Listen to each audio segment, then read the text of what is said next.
I'm Stephen, USSR Robinson, and you're watching Sport Icons. Papa! Alright, so the early hours of the morning, UK time, it was released over on Instagram. Some footage of Deontay Wilder doing some pad work with Malik Scott. Now, Malik Scott, he's been part of Deontay Wilder's team for quite some time. In fact, Malik Scott has now recently been promoted within Deontay Wilder's training camp ever since the, if we can put it politely, the release of Mark Breland. Now, I'm not going to show any kind of footage here on this channel. In fact, I'll put a link to it in the description box so you can watch it once this video is finished. I'm not going to show any kind of footage here. I'm sure some other YouTubers may well do that and they'll probably get away with it, whereas me, I wouldn't get away with it. Wilder would love nothing more than to issue me with a copyright strike. I can take images from the internet as long as it's from public domain. I just can't use any kind of footage, and it's probably rightfully so, because obviously why should I profit from any kind of footage that another fighter makes, right? But Wilder would love nothing more than to give me a copyright strike, so I'm not going to give him any kind of reason for it. This is a guy who has gone out of his way to block me on social media, on Instagram and Twitter, even though I've never actually interacted with him on either one. So I've never trolled him or anything, but he's gone out of his way to block me on Instagram and Twitter, and it's absolutely fine. Don't worry, it's fine. Just give me a minute. We'll move on. Now, the footage that was there of Deontay Wilder is only about 20 seconds long. And okay, firstly, anybody can look great for 20 seconds. I can look like Muhammad Ali for 20 seconds within a couple of clips just mashed together over the course of 20 seconds. But of what we did see of Deontay Wilder on the pads, he looked far more tidy than what he has done before. When we've seen him on the pads with, say, JD's, he looks a complete mess. It's laughable, it's funny, really, really funny. But with Malik Scott, he looked a lot tidier. So maybe that's a good thing as far as Malik Scott is concerned. I know that Malik Scott, within this one, firstly, he was getting Wilder to use the jab a fair bit, which is great. Wilder, he just looked tidy, is probably the best way to put it. He was slipping a little bit. He was acting a little bit elusive, should we call it. But he looked pretty good. Okay, granted, Malik Scott, he was overacting, being a real drama queen. Whenever Wilder threw the right hand and hit the pad, Malik Scott would go halfway across the room. Trust me, I could stand there in front of Wilder with my right hand up while Wilder hits it as hard as he possibly can. Yes, my arm will go flying back, but my feet would not budge an inch. Not budge an inch. And this is Malik Scott, a former heavyweight professional fighter, who went flying across the room and would twist and turn and overact. To be honest with you, I think that for a couple of reasons Malik Scott has done that. Number one, probably to instill a bit more confidence in Deontay Wilder.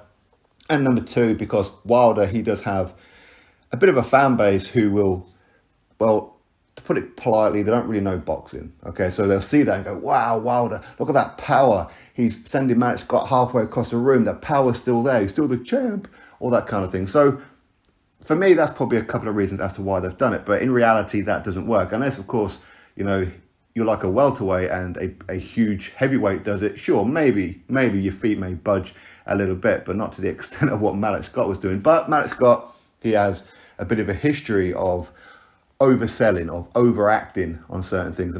When he fought Deontay Wilder a few years ago, I know I've mentioned it quite a few times before, he winked at Deontay Wilder, put his gloves up to his face. Wilder threw the right hand, hit his gloves, which didn't even connect with any part of his head, and he went down like he'd just been hit over the head by a baseball bat.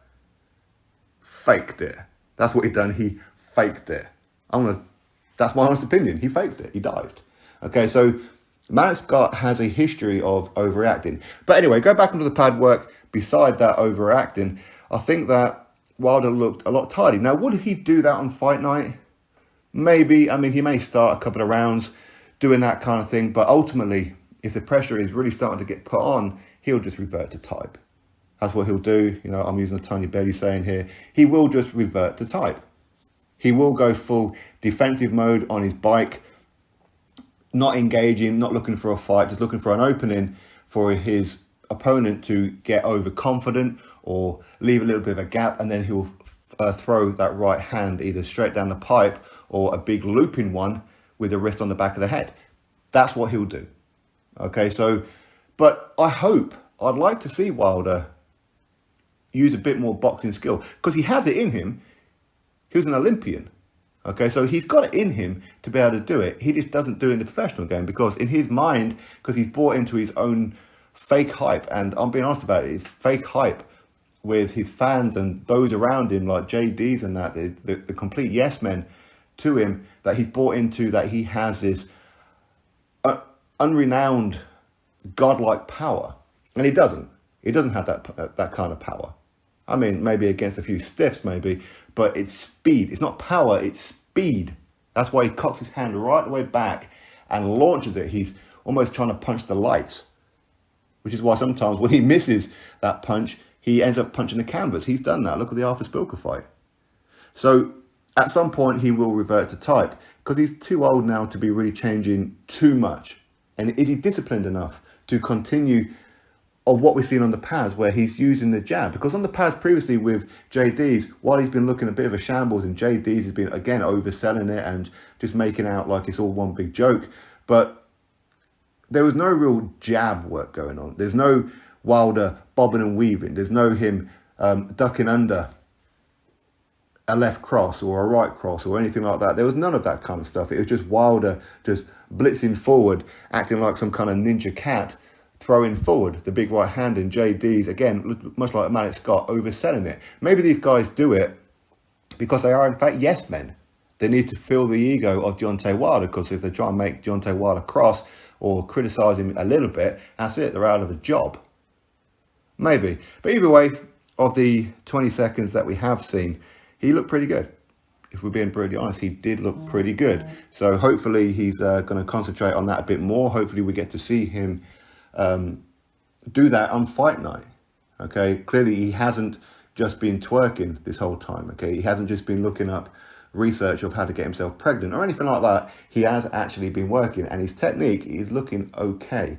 Footwork, not great, but again, I mean, these things will just fall into place. The more you do it, the better you get. That's how it is.